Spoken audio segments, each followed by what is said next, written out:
this random dude in a black cloak attacks Qui-Gon. With a saber. They fight a little bit. Yeah, with a saber. We'll get more on him later. And then Qui-Gon's like, I don't know who he was, but he was a Sith.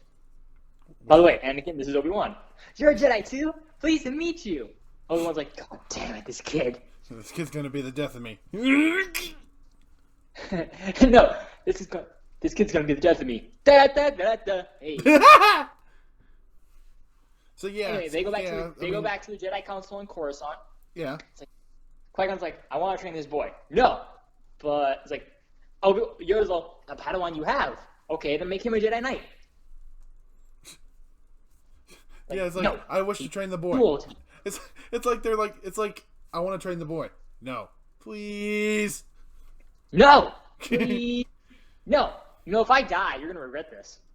Like, there's much fear in him. Fear is a path to the dark side, which it is. I mean, yeah, it is. Anger leads to hate. Hate leads to suffering. And what happens after that? They test him, and he's strong with the Force. They know that. They at least acknowledge that. Oh, and also, just to point this out, they also believe him because of his high midichlorian count. Don't know what that has to do with it, but they think he's the chosen one in the prophecy to bring balance to the Force.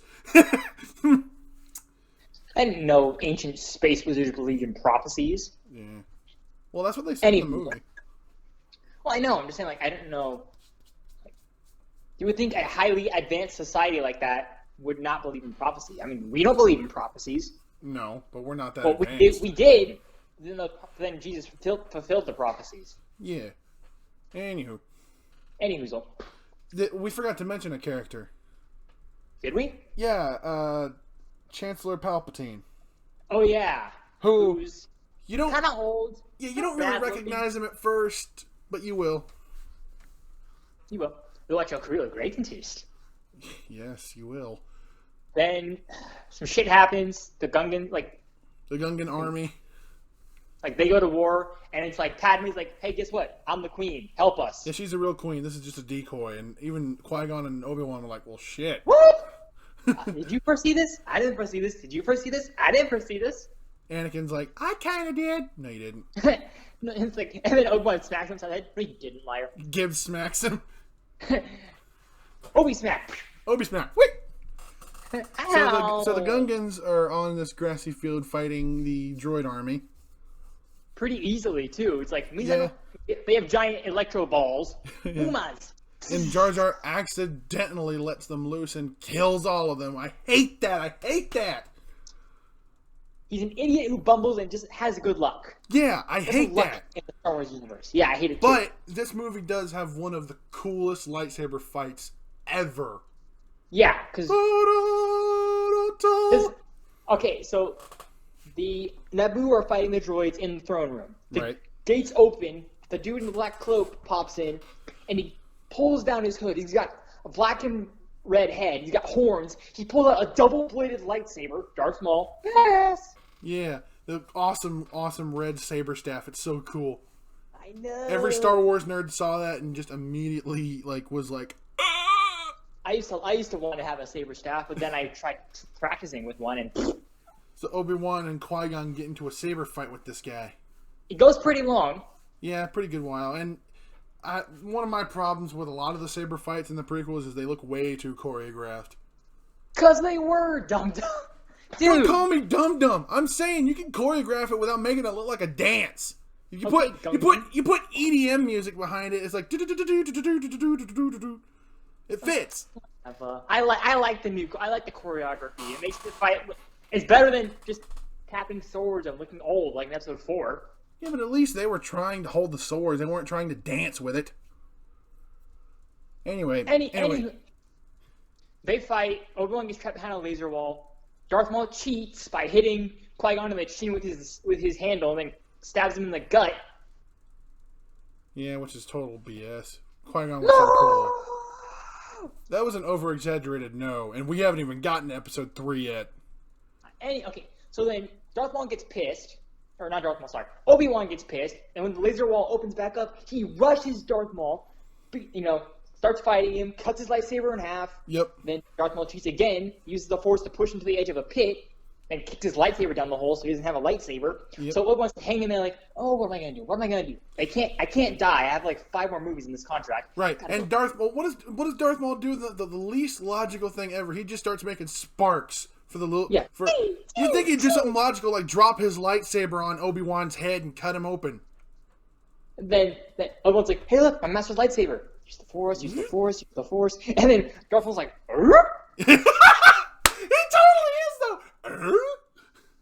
Then Darth Maul, or Obi-Wan wait. over Darth Maul, calls his master's lightsaber, and chops the dude in half. Wait, you think when he was hanging and calling the Force, Darth Maul was like, I have the high ground, Obi-Wan. Don't try it. That's how it should have ended, dude. Yeah. I immediately regret my decision. Yep. So then Qui-Gon dies. He kills Darth Maul. Qui-Gon's like, Obi-Wan, I'm dying here. Come here.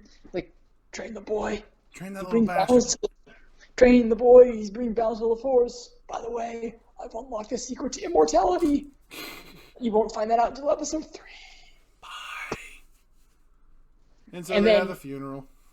Yeah, which is it's a Jedi funeral, so they burn his body. Just like they did with Darth Vader in episode 6. Yep.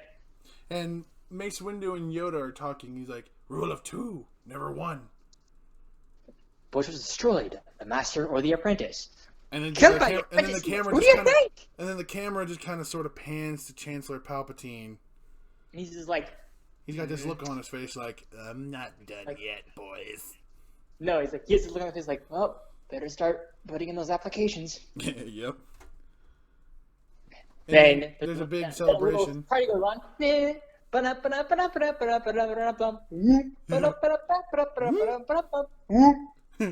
Anakin, I'll admit, Anakin looked kind of cool dressed in the Jedi uniform with the short hair. I wish he had looked like that for more of the third act instead of just the very last scene. Yeah. And that's the Phantom Menace. Yeah. So it was cool. I liked it a lot more when I was a kid because I grew up with we literally grew up with this prequel trilogy. Yeah, but I watched the originals first.